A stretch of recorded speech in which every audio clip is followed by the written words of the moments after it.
Hello, this is Bryony. Hello. And I'm Ian, and today we're going to show you the best way of pitching your Endurance Ravine tent. So first of all, we'll take out all the components out of the outer bag. One thing we'd recommend is that the tent bag, the pole bag and the peg bag can easily blow away in the wind.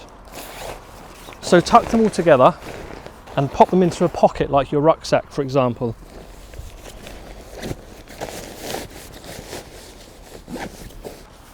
Okay, so now unroll the fabric.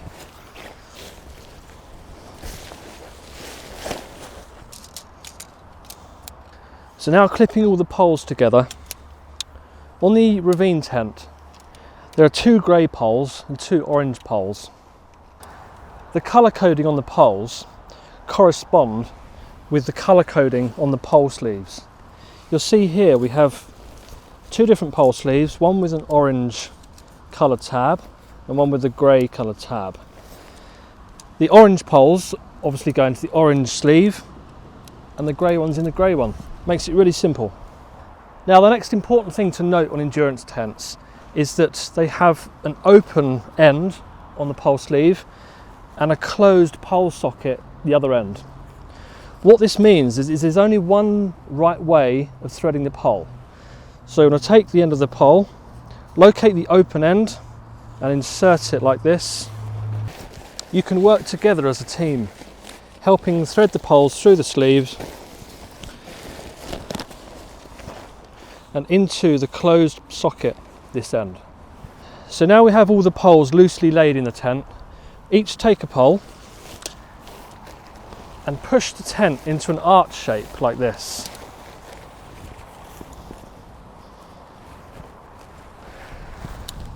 Take this end of the pole and insert into the eyelet like that.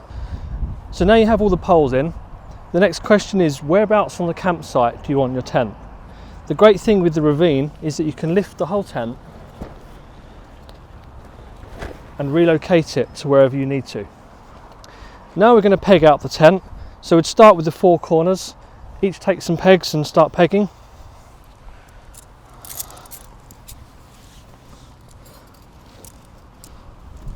One little tip for when you peg out the tent is insert the pegs at a 45-degree angle so the peg is leaning away from the tent. This gives the strongest anchor point. The tent also has guy lines. If the conditions require it, you can pull the guy lines out all around the tent.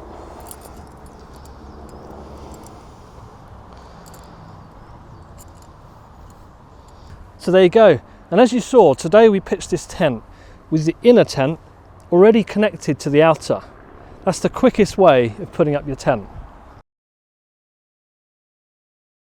So now a few quick tips on how to take your tent back down. Firstly, you need to decide how you're going to carry the tent across your team. There are 2 ways in which you can carry your tent. Either you can leave the inner and outer all clipped together, or you can separate them. We would recommend you check with your group leader as to what's most appropriate. If you do decide to separate the inner from the outer, you can detach it with these connecting toggles here. Just unclip them like this. Then you can do up the door zips, but we would recommend that you leave a small section of the inner door open. This allows the air to escape from the tent when you roll it up at a later time. Here's an easy way to roll the guy line away. Just fold it loosely around your hand and slip the whole guy line into this handy little storage pocket that you'll find on all endurance tents. Next, you want to unclip all the poles.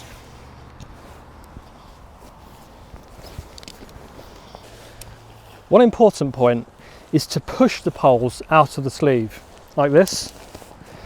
Don't pull from that end, push out. Here is the best way that we'd recommend you fold up this tent back in its bag. First of all, bring the 2 porches into the main area.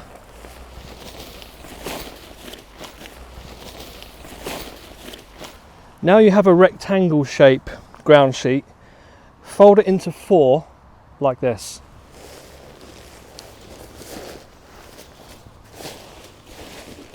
Squeeze the air out and think of the width of your tent bag. This needs to roll up into your tent bag, so this is the perfect width to fit into the bag. So we take the poles and we roll the tent around the poles as tightly as possible.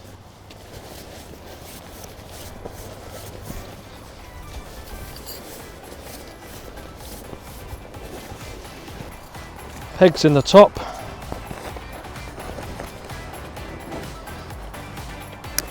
And there you go. Thanks, and we wish you the best in your expeditions.